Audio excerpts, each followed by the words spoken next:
UP police की ओर से जारी किए गए इन दो संदिग्धों के स्केच को जरा गौर से देखिए और अगर कहीं ये दोनों संदिग्ध आपको अपने आसपास नजर आए तो तत्काल इसकी सूचना अपने नजदीकी थानों में दीजिए, क्योंकि पुलिस को आशंका है कि इन्हीं दोनों लोगों ने 29/30 अगस्त की रात महिला हेड कांस्टेबल सुमित्रा पटेल के साथ हैवानियत की थी, जिसकी सजा वो पिछले 17 दिनों से अस्पताल में जिंदगी और मौत से जंग लड़कर काट रही हैं। और ये पूरा वाकया गोंडा से अयोध्या होकर जाने वाली उस साकेत एक्सप्रेस ट्रेन में हुआ जो प्रयागराज से सरयू एक्सप्रेस बनकर अयोध्या के रास्ते मनकापुर आती है। फिलहाल यूपी पुलिस ने इन दोनों संदिग्धों का पता बताने वाले लोगों को 1 लाख रुपए पुरस्कार दिए जाने की भी घोषणा की है। इसलिए अगर इनके बारे में कहीं किसी को किसी तरह की सूचना मिलती है तो उसकी जानकारी तत्काल एसटीएफ को दें, जिनका नंबर है 9454401210।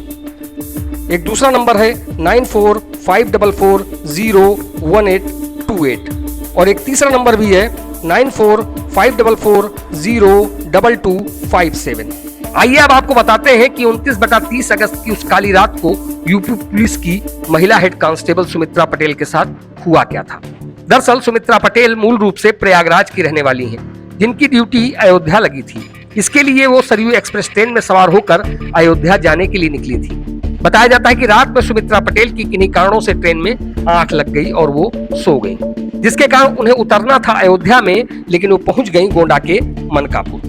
क्योंकि जिस समय वो मनकापुर पहुंची उस समय रात के 1 बज रहे थे और दूर दूर तक स्टेशन पर कोई नहीं था। हालांकि जब उन्होंने जानकारी की तो पता चला कि अभी वही सरयू एक्सप्रेस ट्रेन जिससे वो यहाँ आई हैं, वापसी में साकेत एक्सप्रेस बनकर फिर से प्रयागराज के लिए 2 घंटे बाद रवाना होगी।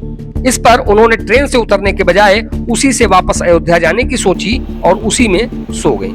लेकिन जब यही ट्रेन सुबह 4 से 5 के बीच अयोध्या पहुंची तो उस बोगी जिसमें कि सुमित्रा पटेल सवार थी, पूरी तरह एक कंपार्टमेंट खून से लथपथ था। इतना ही नहीं, ट्रेन की सीट के नीचे सुमित्रा पटेल अर्धनग्न अवस्था में खून से बुरी तरह लथपथ पड़ी थी और दर्द से करा रही थी। लेकिन पूरी बोगी में कोई ऐसा शख्स नहीं था जो ये बता सके कि आखिर उनके साथ हुआ क्या था। आनन फानन अयोध्या रेलवे से इसकी खबर कंट्रोल रूम के जरिए पुलिस को मिली तो पूरे पुलिस महकमे का खून खौल उठा, जिसके बाद पहले तो उन्हें अयोध्या के एक अस्पताल में भर्ती कराया गया, जहां उनका प्राइमरी ट्रीटमेंट करने के बाद उन्हें हायर सेंटर भेजा गया है, जहां उनकी हालत फिलहाल स्थिर बनी हुई है। लेकिन इन सब के बीच अभी तक वो गुत्थी जस के तस ही उलझी है कि आखिर वो कौन लोग थे जिन्होंने हैवानियत की सारी हदें पार करते हुए सुमित्रा पटेल का पूरा शरीर चाकुओं से गोद डाला, यहाँ तक कि उनके चेहरे पर चाकू मारकर उसे भी बिगाड़ने का प्रयास किया। आखिर इतना सब कुछ करने के पीछे उनकी मंशा क्या थी?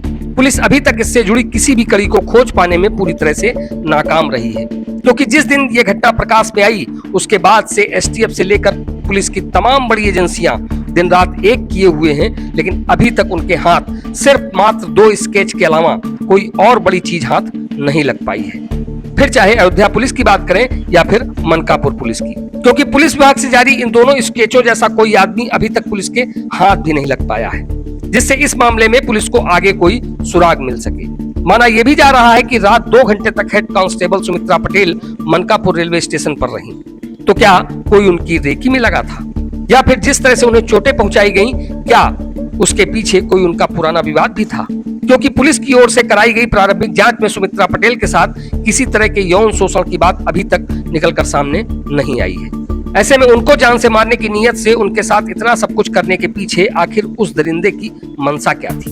तो फिलहाल ऐसे तमाम सवाल यूपी पुलिस के लिए इन दिनों एक यक्ष प्रश्न की तरह हैं, जिसका जवाब खोजने के लिए वो दिन रात तो एक किए हैं, लेकिन कामयाबी अभी भी कोसों दूर है।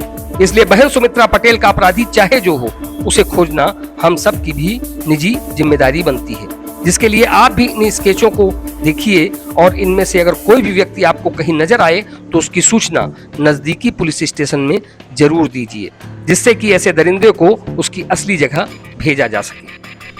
फिलहाल यूपी पुलिस ने इन दोनों संदिग्धों का पता बताने वाले लोगों को 1 लाख रुपए पुरस्कार दिए जाने की भी घोषणा की है। इसलिए अगर इनके बारे में कहीं किसी को किसी तरह की सूचना मिलती है तो उसकी जानकारी तत्काल एसटीएफ को दें, जिनका नंबर है 9454401210। एक दूसरा नंबर है 9454401828 और एक तीसरा नंबर भी है 945440 02257।